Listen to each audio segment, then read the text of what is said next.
Hello everybody, I'm Marcelo. I'm your English teacher today and we are going to study simple present tense. We are going to talk about text comprehension, okay? And I work at Sesc Pernambuco, ok? E aí galera, vamos deixar essa brincadeira pra lá e começar a brincar, né? Pessoal, eu sou o Marcelo, beleza? E aí estamos trabalhando aqui com vocês hoje a parte de compreensão textual.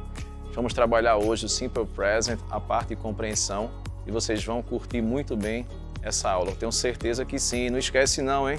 Tem que curtir o canal da gente, tá? Se inscrevam lá, bote as notificações também para você ficar ligado no que está acontecendo aqui. Dá um like e no final compartilha tudo isso com seus amigos, tá? Não esquece disso aí não. Vamos começar?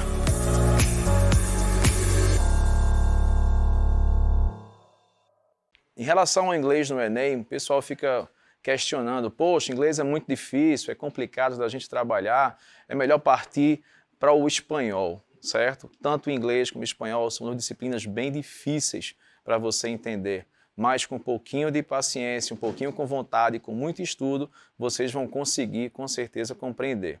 No caso do inglês, bora lá, eu coloquei para vocês assim, o que é que cai na prova do inglês? Na verdade, você não vai se prender à questão da gramática, tá? Aquela gramática tanto batida na sala de aula, o professor fica cobrando de você, decore essa regra, trabalhe isso, enfim.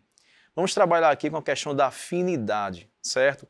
Essa afinidade que eu preciso ter com o inglês em relação ao domínio de vocabulário, certo? E uma altíssima capacidade de compreensão. Como vocês estão lendo aqui comigo, eu tenho assim, eu preciso ter um bom nível de vocabulário, eu preciso ter mais afinidade, certo, com a língua e altíssima capacidade de interpretação, certo? Nas aulas de interpretação, fiquem bem ligados, porque o que você aprende lá, você vai trazer para cá também, tá?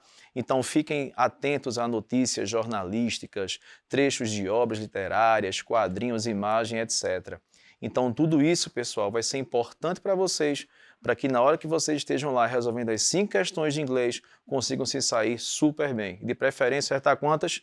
Todas. Acertem as 5 questões. Não esqueçam disso. Bom, em relação a como estudar, Marcelo, e aí, como é que eu faço para estudar inglês? Eu vou ter que me inscrever num curso, certo? Presencial? Eu vou ter que ter um curso online? Eu vou ter que fazer intercâmbio? Calma, não precisa disso tudo. Se você se organizar, tá? Ter lá suas horas de estudo em casa, acompanhar o que os professores pedem, fazer o que está sendo proposto, você vai conseguir se dar bem em qualquer disciplina. Isso é fato, certo? Eu falo isso porque nos concursos que eu faço, eu consigo um bom resultado seguindo esse programa. Então, bora lá. Estudar para a prova de inglês. 3 itens básicos, 3 que você vai precisar entender. O primeiro é ler e interpretar. Cara, isso é fundamental. Então, quando você for resolver uma questão, sempre leia com cuidado a introdução, certo? Para você não ter problemas.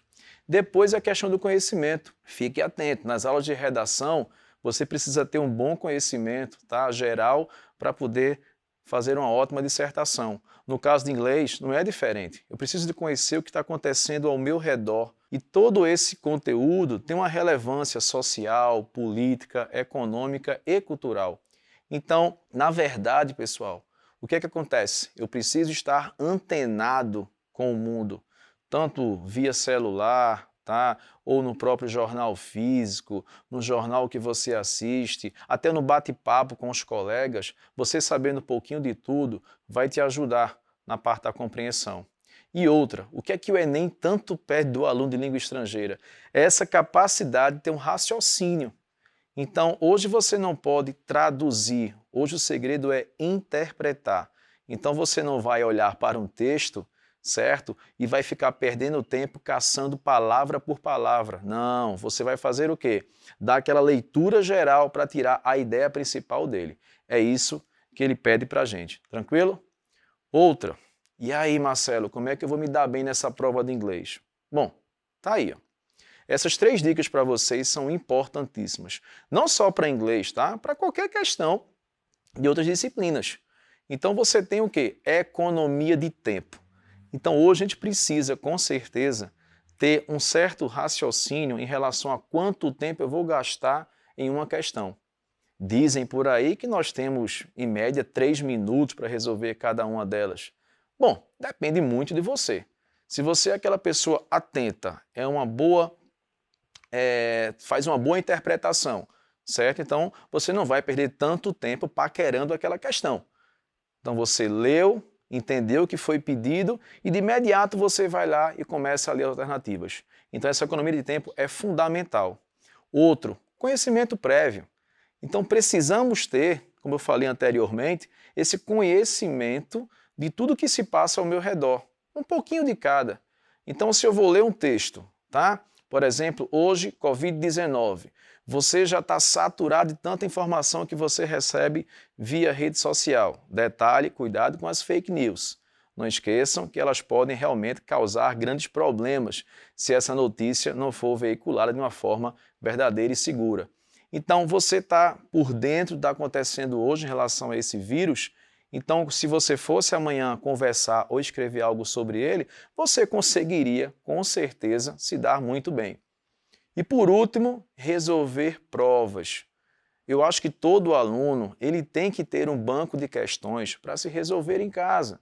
Tá? Hoje você tem sites que já disponibilizam isso para vocês. Nós também vamos fazer o mesmo por você. Vamos disponibilizar várias questões que vocês vão ter acesso, tá? No nosso portal também. Não esqueça que no final dá o like lá da aula, dos nossos colegas também, beleza? Então, essas questões anteriores fará com que você consiga ter garantia de tempo, conhecimento prévio, certo? E consiga ter um raciocínio bem rápido para conseguir chegar às respostas. Então, Marcelo, mas ele não vai repetir a questão. Claro que ele não vai repetir a questão, mas ele vai estar colocando para você um nível de dificuldade parecido com a do ano anterior. Então é aquela questão, quanto mais você treina, mais chance de acertar você terá. Beleza? Então aí, vamos começar fazendo o seguinte. Lembram o que eu falei até agora? Espero que sim. Então, nesse caso, o que é que vai acontecer? Eu coloquei a primeira questão aqui para vocês, tirada do Enem. São 5 questões. Ótimo. E aí? Quantas são difíceis? Quantas são fáceis? Bom, pessoal, dessas 5, você vai encontrar uma super fácil que você vai dizer, cara, tá de graça. Não erre. Essa você tem a obrigação de acertar. Você vai encontrar 2 de nível médio, tá? E 2 bem mais difíceis. Agora, claro, depende do vocabulário, depende do nível de inglês que você tenha, do seu conhecimento. Então, uma questão que possa ser muito fácil para mim, possa ser difícil para outra pessoa e vice-versa, tá? Então, vamos lá. Nessa primeira questão, vocês estão vendo aí uma imagem e toda a imagem chama a atenção. A gente não vai ficar olhando para ela o tempo todo. Vamos ser mais objetivos. Então, você vai ler o enunciado da questão. Lembra que eu falei? Ler e interpretar é fundamental? Então, olha só, uma característica das questões de inglês no Enem. Eles colocam os enunciados muito longos. E isso já é uma forma de fazer você perder aquele tempinho precioso, tá? Então, o que eu peço a vocês, leiam de uma única vez e, de preferência, entendendo. Não adianta você pegar um livro, tá? Eu vou ter que ler esse livro pela 3ª vez. Por quê? Porque eu não entendi. Então, a questão de inglês não pode ser dessa forma. Então, vamos fazer o seguinte. Eu vou dar a vocês agora alguns segundos, tá? Para você pausar esse vídeo e tentar resolver essa questão.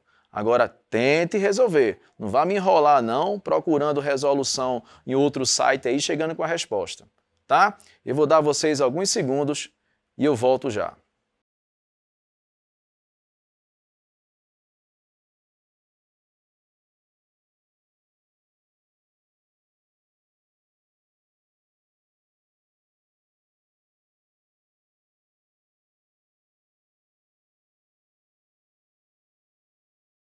Bom, voltei. E agora?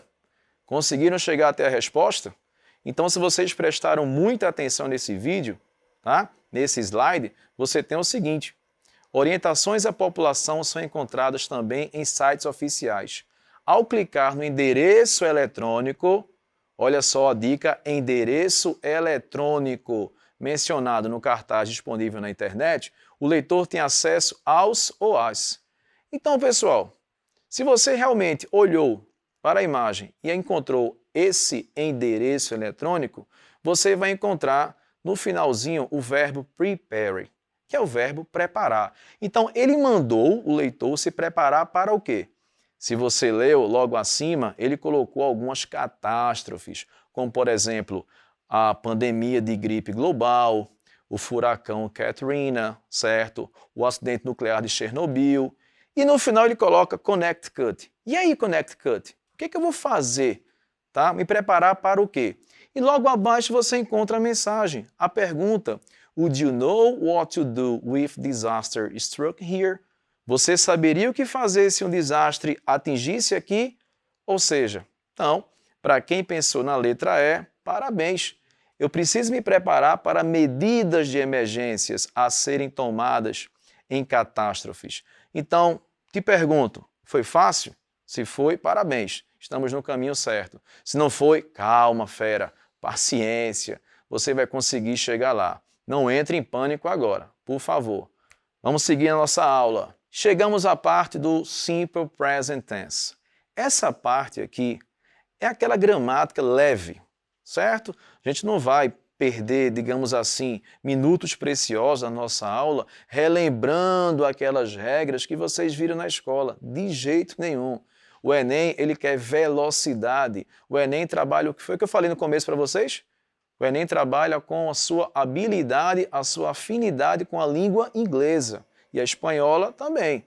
Então, aquelas dicas que o professor te passou do presente simples, terminação, pronomes e verbos, elas vão ficar. Mas só que o Enem não trabalha assim, ele trabalha contextualizado. Então eu coloquei 4 informações para vocês, que estamos vendo agora no slide. A primeira é um tempo verbal, certo? Equivale a língua portuguesa ao nosso presente do indicativo. E como é o Simple Present, ele trabalha com ações habituais. Ou seja, o que é que eu faço no meu dia a dia? Então, eu acordo, eu me alimento, uma série de coisas, eu vou ao trabalho. Então, são verdades universais. Tem até alguns exemplos bem bobos, né, que o pessoal às vezes coloca em sala de aula, como por exemplo, se eu pegar a água em estado líquido, colocá-la em um congelador, ela vai ficar em estado sólido. Isso é óbvio. Por quê? Isso é uma verdade universal. Ok? Então, preste atenção agora nessas imagens que eu coloquei para vocês. Na primeira imagem, certo? Refere-se a everyday actions, que são as nossas ações do dia a dia. Beleza? Mas Marcelo, só tem 5 ações aí. Bom, são só 5 exemplos. Por exemplo, wake up. Então, se você fizer o seguinte, bora lá. Toda vez, que horas eu acordo? Então, você tem condições de lembrar desse verbo toda vez que você acordar? Tipo, wake up? Então, é o nosso verbo acordar. Depois temos brush my teeth, ou seja, brush é o verbo escovar. Então, é outro hábito que nós temos. Tomar um banho, né? Acordar cedo, de preferência para estudar, não esqueçam disso. Ao lado nós temos agora 2 verbos, no caso, take a bath and take a shower. São 2 expressões que a gente usa na língua inglesa, tá? A diferença vocês estão vendo aí. Então, bath é um costume, né, que o americano tem, um banheiro ter uma banheira, certo? Para tomar seu banho. Não é muito o nosso caso, nós usamos a expressão take a shower, onde você tem que tomar uma ducha, né? Um chuveiro. Be connected, ou seja, estar antenado, estar conectado. Hoje nós vivemos assim, nessa conexão, não é, mundial. Não esquece não, no final compartilha aí com a galera, tá? Esse vídeo maravilhoso nas nossas aulas aí. Esteja conectado, conecte seus colegas ao canal do Sesc também. E go to work, que é um outro verbo, uma ação no nosso dia a dia. Então, ir ao trabalho, go to school, ir à escola, go to university, ir à faculdade. Então, são ações que nós temos. São apenas 5, 6 verbos? De forma nenhuma. Nós temos muito mais verbos que a gente pode trabalhar. Uma dessas atividades que a gente pode fazer, que você pode fazer em casa, é o seguinte, eu sempre digo aos meus alunos, galera, pega um pedaço de papel, tá? Ou um post-it, e você coloca lá 10 verbos em inglês, 10. E fixa, tá, esse papelzinho em algum local da sua casa que você anda com muita frequência. Exemplo, Se você é uma garota, você deve gostar de ficar na frente do espelho, se maquiando, aquela coisa toda. Então, coloca lá, ao lado do espelho, esses 10 verbos, para todo dia você dar uma olhada. Depois que você aprender aqueles 10, troca por outros 10. Isso serve para química, para física, para biologia, qualquer disciplina que você precise ter esse lembrete diário, tá? E nós temos aqui, por exemplo, já que estamos numa sala de aula, tá? Então nós temos os classroom verbs, que são os verbos do nosso dia a dia dentro de uma sala. Então, olha aí a quantidade de verbos que nós temos. Como, por exemplo, teach, é o que eu estou fazendo agora, que é o verbo ensinar, think, pensar, spell, pronunciar, give, que é o verbo dar, entregar, study, que é um dos principais verbos, não é? Que é o verbo estudar, read, ler, enfim, eu não vou ler todos agora para a gente adiantar, certo, o nosso vídeo aqui. Então vejam só, quantos verbos eu uso só no meu ambiente escolar. Já imaginou quantos você usa no seu dia a dia? Vários, não é? Então por que você agora não faz o que eu acabei de pedir? Pega aí esse papelzinho, coloca os verbos do seu dia a dia e começa a praticá-los. Silenciosamente. Acordou? Wake up. Vou tomar um banho? Take a shower. Eu vou tomar café? Have breakfast. Então é dessa forma que você vai trabalhando o inglês. E se na sua casa tiver alguém que goste também, melhor ainda. Então você vai ter uma dupla ali para estar conversando, dialogando o tempo todo. Vai ser genial. Tenta fazer isso, beleza? Depois colocamos a outra imagem, 10 verbos. Eu acabei de falar, somente 10 por dia.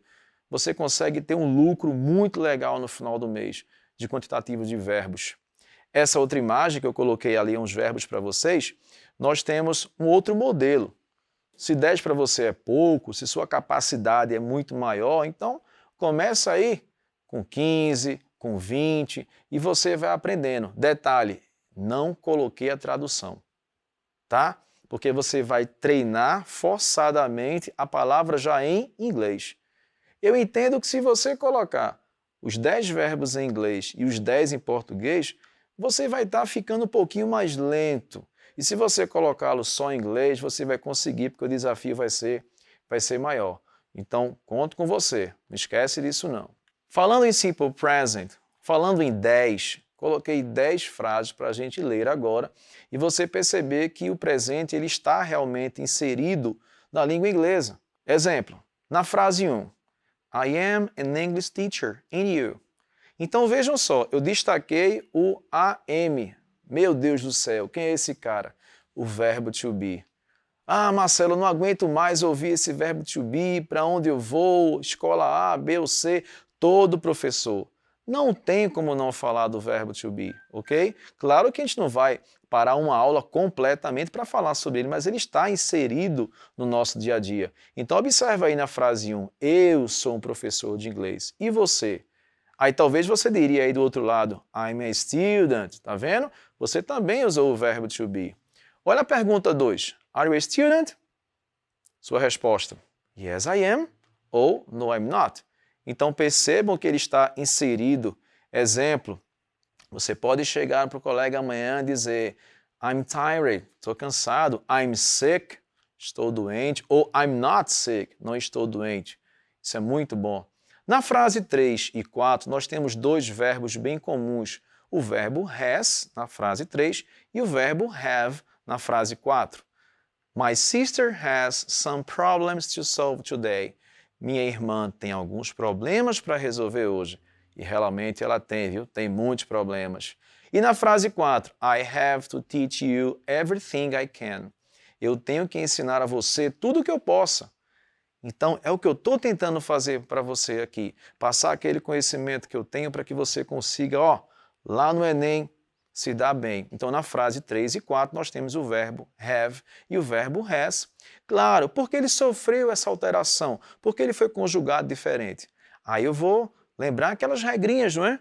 Se o sujeito da oração for he, she ou it, o verbo, automaticamente, numa frase afirmativa, troca para has. E continua para os outros, I, you, we and they, o verbo have. Não esquece disso não. Na 5, I play soccer on the weekends with my friends.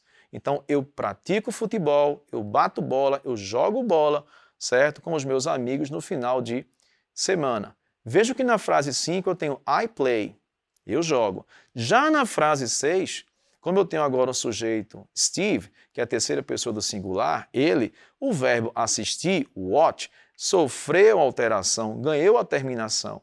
Mas ele vai deixar de se assistir? Não vai.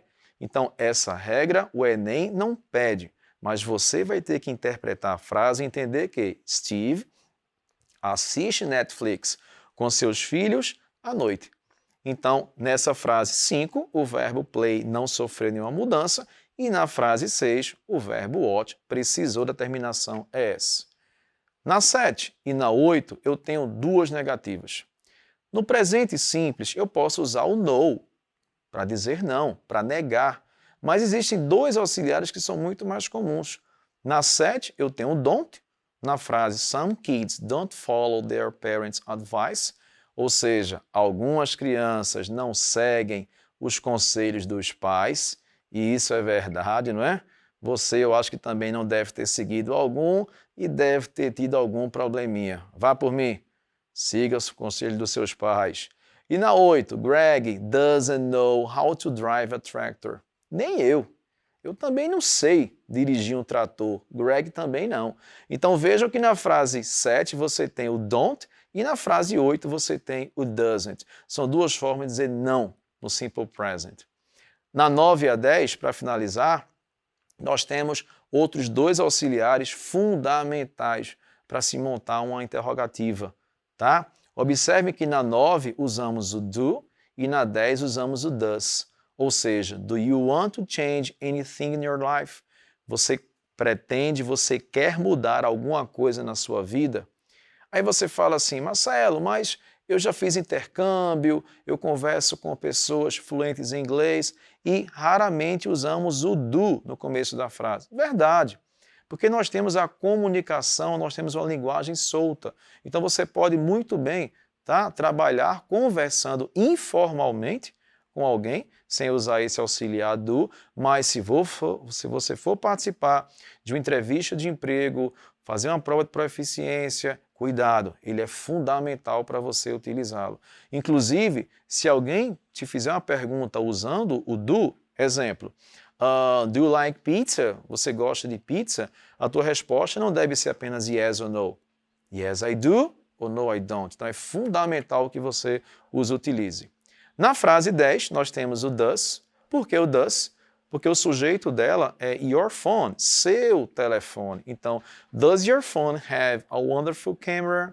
Seu celular tem uma câmera maravilhosa. Então, como é celular, é o pronome it, usamos o auxiliar does. Então, só para não esquecer, usamos o do e o don't para I, you, we and they e usamos o does para he, she, it e o doesn't também. Beleza? Até aí, tudo tranquilo? Se for tomar água, dá uma pausa, certo? Depois você volta e vê tudo isso aí novamente. Vamos seguir. Nós temos agora um improve your vocabulary, ou seja, vamos aumentar seu vocabulário, melhorar seu vocabulário. Então vejam só, várias formas de aumentar, né, de ter um vocabulário melhor, você pode fazer. Músicas.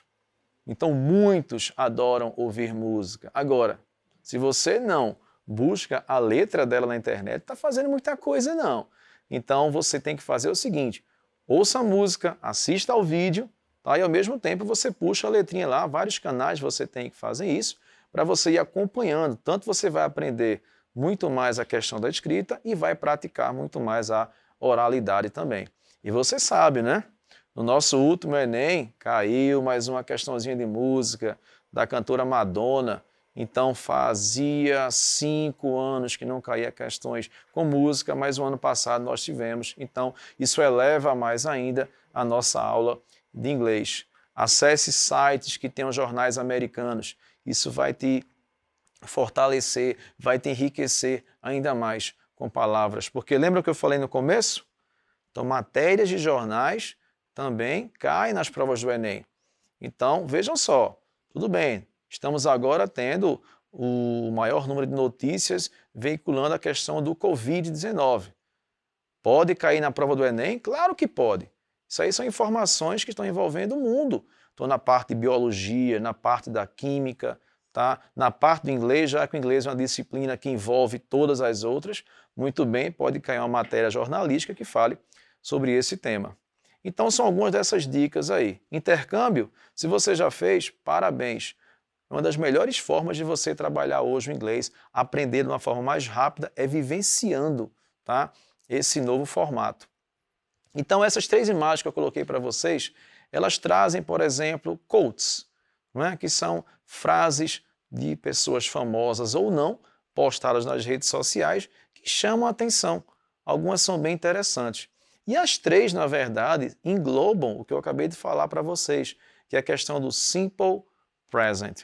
Na primeira imagem, a frase é "The future depends on what we do in the present." Cara, se você vai pensar em futuro, não esqueça que hoje você vive quem? O presente. Então é essa mensagem que Gandhi deixa para você. Então o futuro depende daquilo que nós fazemos hoje, certo? É o present, é o simple present tense que estamos trabalhando nessa aula. Na outra mensagem, nós temos a condicional if, tá? Não esqueçam, futuramente falaremos sobre ele mais detalhadamente. Então if significa se. If the plan doesn't work, change the plan, but never the goal. Então, nessa imagem aqui, nós temos se o futuro não work não é trabalhar, se o futuro não trabalhar, Marcelo, não ficou legal essa questão. Lembra que eu falei? Não traduza, interprete. Se o futuro não der certo, change the plan, ou seja, se o plano não funcionar, mude-o. Change é o verbo trocar. But never the goal. Mas nunca o goal. Não, ninguém fez goal aqui. Essa palavra, esse vocábulo goal, ele é um falso cognato.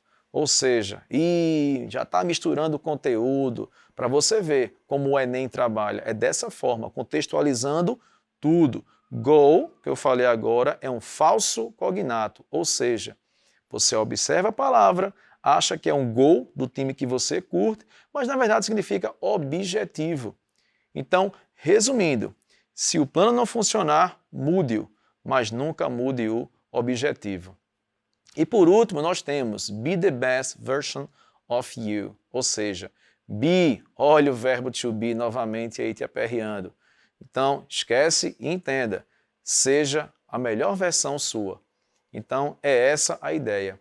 Então, pessoal, o que é que a gente trabalhou até agora? Fazendo uma amarração, fazendo um flashback aí. Eu passei no começo para vocês dicas, tá? De como se comportar, de como estudar em relação ao Enem, em relação justamente ao inglês, tá? Depois resolvemos uma questão na prática, para vocês verem que realmente, se vocês seguirem aquelas dicas, vocês vão conseguir ter um bom resultado. Eu espero que você tenha dado pausa e tenha tentado respondê-la. Se acertou, mais uma vez, parabéns. Se não, a gente só acerta errando. Então, nem se preocupem, tá? Depois, entramos na parte do Simple Present Tense, naquela parte onde vem a gramática de uma forma bem leve, uma forma bem serena, bem tranquila, tá? Que você não vai se prender àquela questão gramatical, uma necessidade disso. O Enem não aborda as gramáticas e sim aborda uma parte mais contextualizada, ok? E por último a questão dos verbos, não esquece disso. Vamos parando aqui a nossa primeira parte da aula, espero que tenham gostado. Não esquece de se inscrever no canal, ativar as notificações, beleza? Dá um like e compartilha essa aula, beleza? Marcelo volta em breve. Um abraço para todos.